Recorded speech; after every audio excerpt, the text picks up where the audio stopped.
Peace. Welcome to World War Wrestling. All right, we go crazy for Collision versus anything WWE, anything AEW versus anything WWE. But how does TNA and Collision stack up against each other? Scott Demore recently brought back the original TNA. God bless him. And rather recently, but not as recently, Collision was created to coddle Phillip Brooks.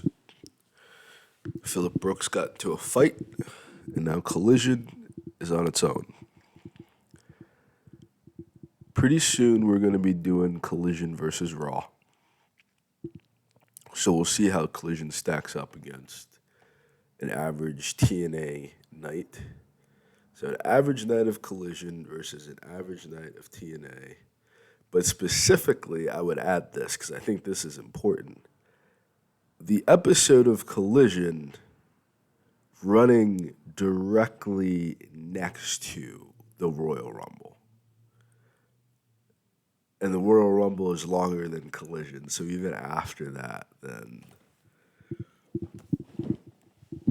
And the timing of that is that while Collision was on, you had the first hour or so of the Women's Royal Rumble match, all right? But then you had, I would say, two of the main matches people came to see, and they might have stayed, they might have left during the Royal Rumble. They might have been on the edge of their seat biting their fingernails. I don't know. I'm not them. I wasn't like that during the Royal Rumble. I kept my composure. This episode of Collision had to compete with one of WWE's biggest pay-per-views for the entire year. A PLE, period. So how did it stack up against an average night of TNA with zero competition? No sharks, no one's in the water, and then Collision pops up a whole Godzilla. And that's kind of what it looks like from a glance. There's two matches I'm going to kind of put into one here. And that's Orange Cassidy and Serena Deeb. Just because their opponents were to be announced, and I do not, for the life of me, remember who either one of them wrestled. I remember Orange Cassidy's match, and he had a really, really active, very competitive match that really pushed him to his limit. But I can't remember who either one of them wrestled. So Orange Cassidy and Serena Deeb are going to be going with Chris Bay and Kevin Knight. And then I'll do the two women's matches against one another because that'll be a fairer comparison than Lady Frost and Chris Bay. Chris Bay beats Lady Frost every single time, I'm sorry. Kevin Knight beats Mariah May every single time, I'm sorry. So that's not a fair comparison. But the alternative are possible matches that we might see one day. So let's get started. I'm going to start from the bottom of my list and work my way up. Just because the top of my list are the main events, and I don't want to start too big. I want you to be a little anticipation, I know that's not a word, but it's a word right now. So anticipation. Feel free to use it. Turn anticipating into an adjective. Okay, Chris Bay versus Kevin Knight.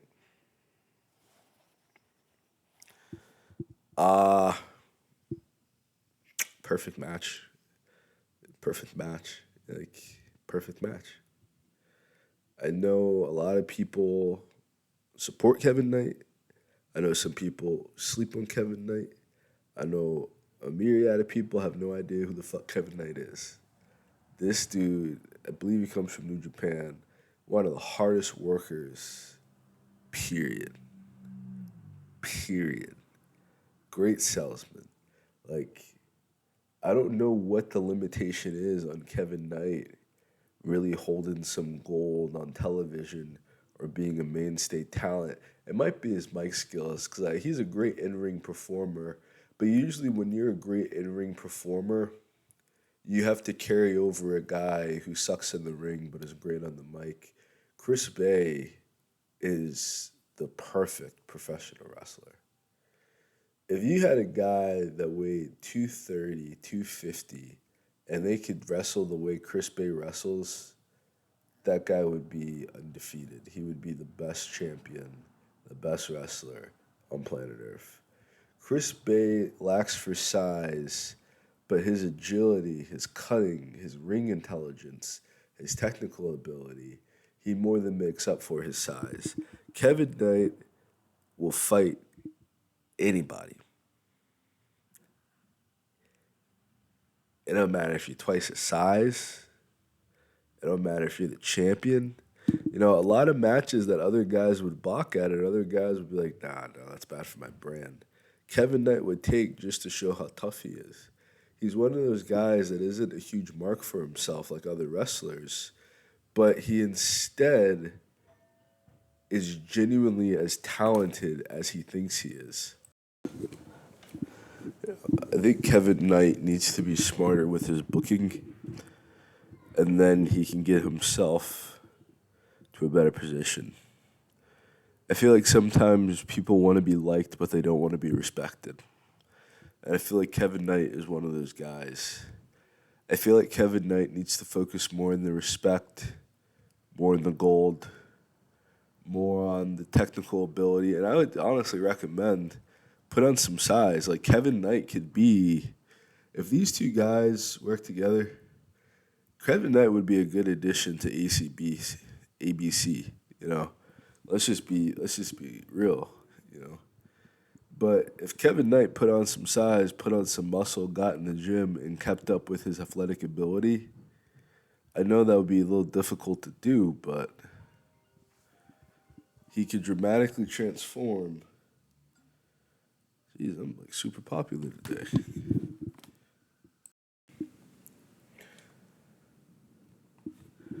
Jeez. I gotta like put my phone on airplane mode or silent or something when I'm doing this. It's getting to a new level, which I really do need to focus now. And I usually kind of don't, you know, but I'm getting a lot more serious about my projects and what I'm doing.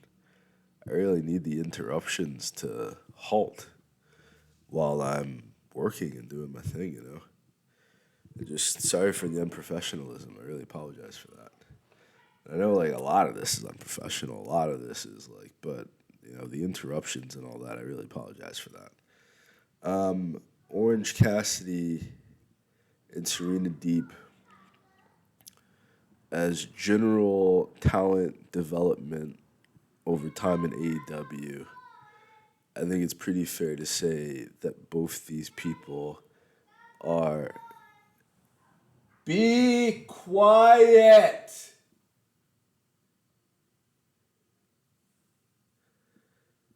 God.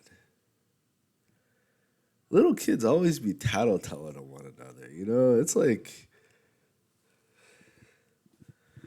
jeez, man. Orange Cassidy and Deep are both mainstay AEW talent, I would love to say. Orange Cassidy, I think, is one of the four pillars, but I don't. MJF, Darby Allin, Hook, Jungle Boy. Okay, no, he's not. Man, if Orange Cassidy is not one of the four pillars, Orange Cassidy is either the roof or he is the freaking foundation of the place because he's been there from the beginning. He really embodies everything that AEW is about. And essentially just having a guy that would have never gotten over in WWE. And when I say that, I don't mean that insult. WWE has a very selective perspective of who is going to get over in their industry. You know, a very limited perspective as well. So just simply the fact, like, look at what happened to Cedric Alexander, once he went to the main roster. On 205 Live, he was the king. He was Alexander the Great. He was one of the best to ever do it. When he came over to the main roster, you know, they just completely underutilized him to the point that they didn't utilize him at all, simply so they wouldn't have to compete with him on another show.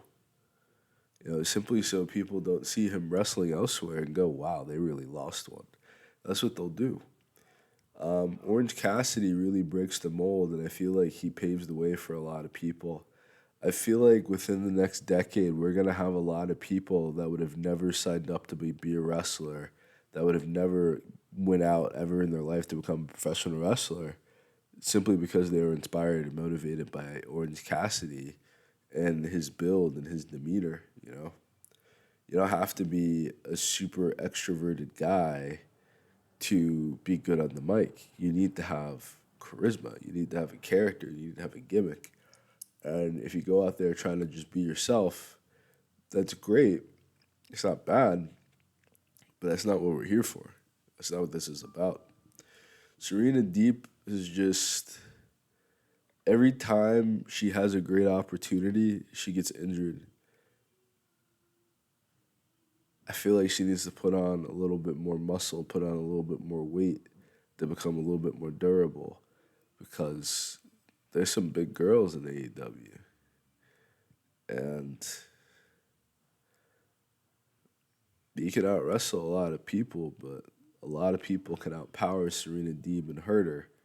So, just saying. Just saying. We'll move up the list. Nick Nemeth and Zach Wentz going up against Brian Danielson and Yuji Nagata. Oh, sorry. Point actually goes to.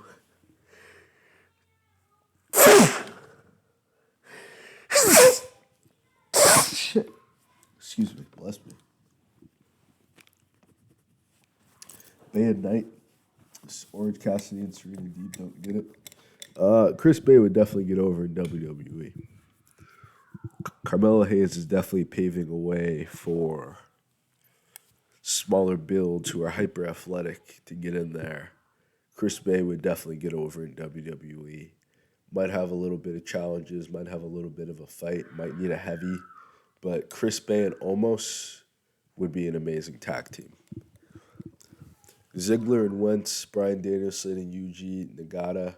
I feel like the Bryan Danielson and Yuji Nagata match was the type of match in which you knew that no one else would be watching other than your most faithful and your most staunch supporters. What do I mean by that? I did not watch the Royal Rumble because I was watching AEW Collision. I watched the Royal Rumble 1/31/2024 at about 2 or 3 o'clock in the morning to 5 a.m. And I don't know. I felt that I can tell you this. While I was watching it, I was like, I skipped watching the Royal Rumble to watch this bullshit. And Brian Danielson is a huge mark for himself. And I think it's because everyone else is a mark for Daniel Bryanson too. Like Brian Danielson, whatever the hell his identity crisis having ass is. Like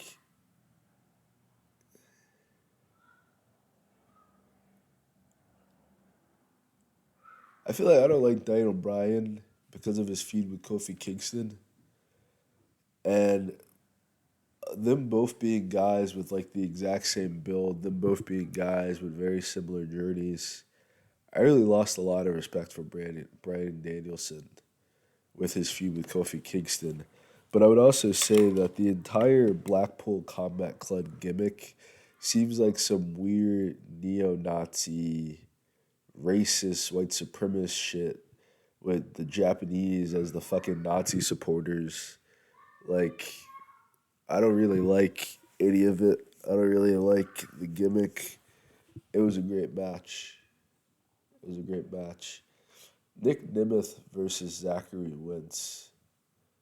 I'd probably do it like this. I feel like both Ziggler and Wentz could have beat the old Japanese man simply because he's an old Japanese man. If he was younger, I feel like all three of these white dudes would have been shit locked completely. All right, unless the house is burning down, I'm not going back inside. Um, Nick Nemeth versus Wentz just seemed like how you're supposed to build somebody when they're working towards a title match. You don't just put him out there and give him the belt. He has to beat a few people who I would say in Zachary Wentz's case is a good competitor and a good wrestler, but not necessarily known as a singles competitor, I would say.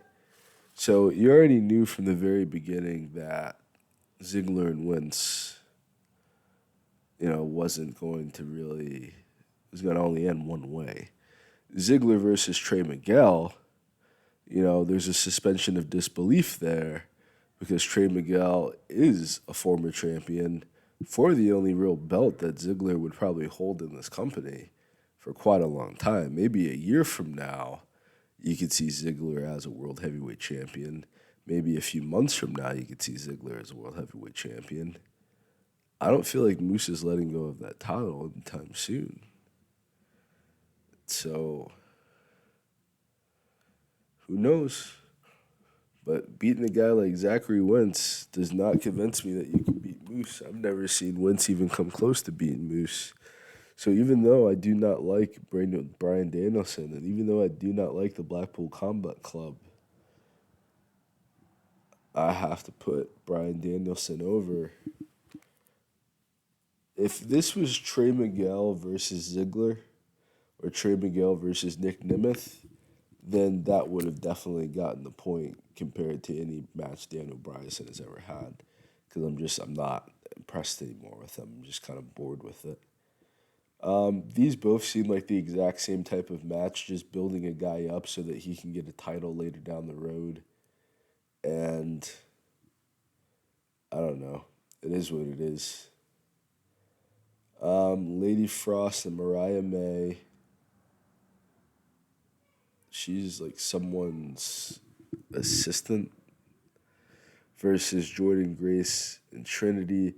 Jordan Grace and Trinity all the way. I don't even really need to discuss this too much. But the fact that it was a re-up match and bringing back Trinity to WWE, putting Jordan Grace back where she belongs at the top of the mountain in TNA, I feel like Trinity Fatu is just an amazing person, a human being all around. I feel like she just has a great heart, and I just really support what she's doing for the women's wrestling across the world right now between her and Mercedes Moné. Jordan Grace doing her thing, but Lady Frost, Lady Frost versus Jordan Grace is a competitive match. Lady Frost has got a lot of wins. She's been a really good competitor. I don't think I've ever really heard her on the microphone before, and that's what I mean by amazing talent, amazing in-ring performer. But sadly, this ain't it for that. You got people are here to watch the japes and the jabs and the verbal prodding and the preparation. Like people need a reason to see you fight. It's not interesting to just watch two people fight for no fucking reason. You got a lot of UFC MMA matches like that. That's just two random guys fighting and great, it's a great physical contest. But there's no higher stakes emotionally after this match. It's just two guys fighting. With Jordan Grace and Trinity, this is the last match they were ever going to have together for quite a while, if not ever. And Trinity saying, I want my rematch now. I feel like it put Jordan Grace over in a major way. I feel it put Trinity over in a major way, just as far as her being likable and her being easy to work with. You know, I feel like this was just a great match. Lady Frost, I pray that she gets some title gold this year because she's an extremely talented competitor, but I don't know how many years we have Lady Frost left. The System versus Motor City Rain. Sabin, Kelly, and I'm sorry, I said Machine Gun Kelly.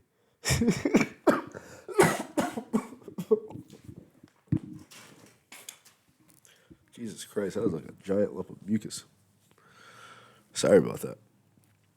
That wasn't professionalism. That was just kind of gross. I'm sorry about that. Versus a six-way elimination match.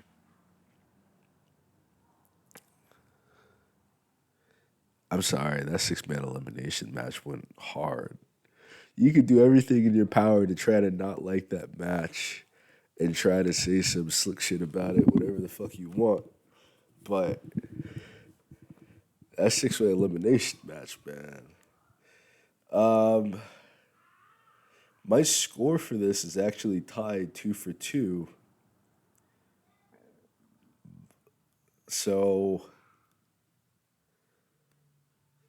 are there ties in World War Wrestling? I don't know. We're still pretty early on in this thing. And I haven't really been doing this format for a very long time. I don't really have or remember a buzzer beater for this. So I guess I got to talk about Ethan Page and Josh Alexander for that buzzer beater. You know, I think that's going to have to be the thing that tips it over the scale. Is that AEW is trying to put over Ethan Page as the next TNT champion, like any gold ever in professional wrestling to make it worth it.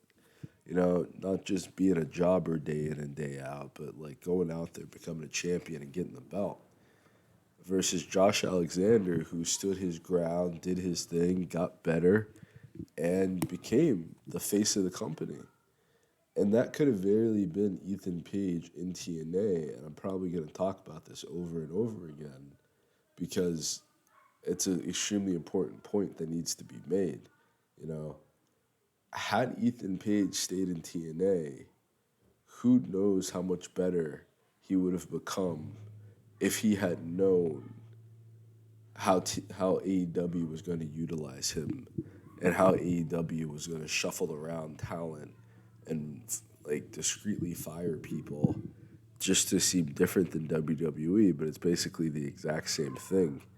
So TNA is gonna be a draw, but it's a draw leaning in the sense that TNA simply did not really have any competition on this night. And AEW was trying to put on one of his best performances, but it just wasn't it. This wasn't I think Collision knew from the onset they were not going to compete with the Royal Rumble in any type of way, and they just tried to satisfy the fans who were there and the people who supported them and the people who are faithful to AEW. And I think they did a very good job of doing that. I think with TNA, this is just the average night of TNA. And I think if they had the same kind of competition with Royal Rumble, they would have put on a better match card than the Collision. So it's a draw, I guess, but it's a draw leaning heavily towards TNA, for real. Peace. This was World War Wrestling.